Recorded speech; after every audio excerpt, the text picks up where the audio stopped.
Hi hello welcome back my channel. ಹೇಗಿದ್ದೀರಿ ಗೆಳೆಯರೇ? I hope ಚೆನ್ನಾಗಿದ್ದೀರಿ ಅಂತ ಅನ್ಕೊಂಡಿನಿ. ಈಗ ನಾನು ಬೆಂಗಳೂರಲ್ಲಿರುವ ಪ್ಯಾಲೇಸ್ಗೆ ಬಂದೀನಿ. ಬನ್ನಿ ನಾವು ಪ್ಯಾಲೇಸ್ ನೋಡ್ಕೊಂಬರೋಣ.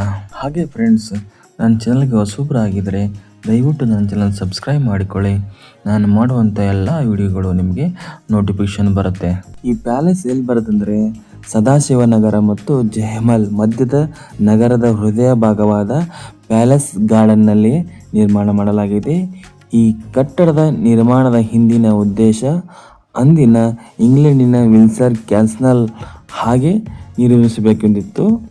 ಇದರ ಕಾಮಗಾರಿಯು 1862ರಲ್ಲಿ ರೇವ್ ಗ್ಯಾರೆಟ್ ಅವರಿಂದ ಪ್ರಾರಂಭವಾಗಿತ್ತು. ನಂತರ 1884ರಲ್ಲಿ ಒಡೆಯರ್ ವಂಶಜರಾದ ಚಾಮರಾಜ ಒಡೆಯರ್ ಅವರಿಂದ ಖರೀದಿಸಲ್ಪಟ್ಟಿತು. ಈ ಅರಮನೆ ಒಳಗಡೆ ಏನಿದೆ ಅಂದರೆ ಸುಮಾರು 35 ಕೊಠಡಿಗಳನ್ನು ಹೊಂದಿದೆ. ಹಾಗೂ ದೊಡ್ಡ ಬೃಹತ್ತಾದ ಒಂದು ದರ್ಬಾರ್ ಹಾಲ್ ಇದೆ. ಹಾಗೂ ಈ ಟೋಟಲ್ ಎಷ್ಟು ಫ್ಲೋರ್ ಇದೆ ಅಂದರೆ 2 ಫ್ಲೋರ್ ಹೊಂದಿದೆ. ಇದು 2 ಮಹಡಿಗಳ ಒಂದು ಬೃಹತ್ತಾದ ಕಟ್ಟಡ ಹೊಂದಿದೆ. ಗ್ರಾನೈಟ್ ಕಲ್ಲಿನಲ್ಲಿ ಈ ಕಟ್ಟಡವನ್ನು ನಿರ್ಮಾಣ ಮಾಡಲಾಗಿದೆ. ಪ್ರತಿಯೊಂದು ಕಲ್ಲುಗಳು ಗ್ರಾನೈಟಲ್ಲಿ ನಿರ್ಮಾಣ ಮಾಡಲಾಗಿದೆ. ಹಳೆಯ ಶೈಲಿಯ ಇಂಗ್ಲೆಂಡಿನ ವಿನ್ಸರ್ ಕ್ಯಾಸಲ್ ಅಂತಾರಲ್ಲ ಅದೇ ಥರ ನಿರ್ಮಾಣ ಮಾಡಬೇಕಂತ ಉದ್ದೇಶವಿತ್ತು. ಬನ್ನಿ ಫ್ರೆಂಡ್ಸ್, ನಾವು ಪ್ಯಾಲೇಸ್ನ ಸಂಪೂರ್ಣವಾದಂಥ ಪೂರ್ತಿ ವಿಡಿಯೋ ನೋಡ್ಕೊಂಬರೋಣ. ಮತ್ತು ಪ್ಯಾಲೇಸಿನ ಎಲ್ಲೆಲ್ಲಿ ಹೇಗಿದೆ ಅನ್ನೋಂಥ ಪ್ರತಿಯೊಂದು ಮೂಲೆಯಲ್ಲಿ ಕೂಡ ನೋಡ್ಕೊಂಬರೋಣ. ಹಾಗೂ ಈ ಪ್ರತಿಯೊಂದು ವಸ್ತು ನಿಮಗೆ ಮಾಹಿತಿಯಾಗಿರುತ್ತೆ ಅಂತ ಅನ್ಕೊಂತೀನಿ. ಬನ್ನಿ. ಮತ್ತು ಹಾಗೆ ಪ್ಯಾಲೇಸಿನ ಮುಂಭಾಗದಲ್ಲಿ ಬೃಹತ್ತಾದಂಥ ಒಂದು ಗಾರ್ಡನ್ ಸುತ್ತಕ್ಕೆ ನಿರ್ಮಾಣ ಮಾಡಿದ್ದಾರೆ. ಅದನ್ನು ಕೂಡ ನೋಡ್ಕೊಂಬರೋಣ. ಬನ್ನಿ.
ಗೆಳೆಯರೇ, ಈ ವಿಡಿಯೋ ನೋಡಿದ ಮೇಲೆ ನಿಮ್ಮ ಅಭಿಪ್ರಾಯ ಮತ್ತು ನಿಮ್ಮ ಅನಿಸಿಕೆಯನ್ನು ಕಮೆಂಟ್ಸ್ ಮೂಲಕ ತಿಳಿಸಿ.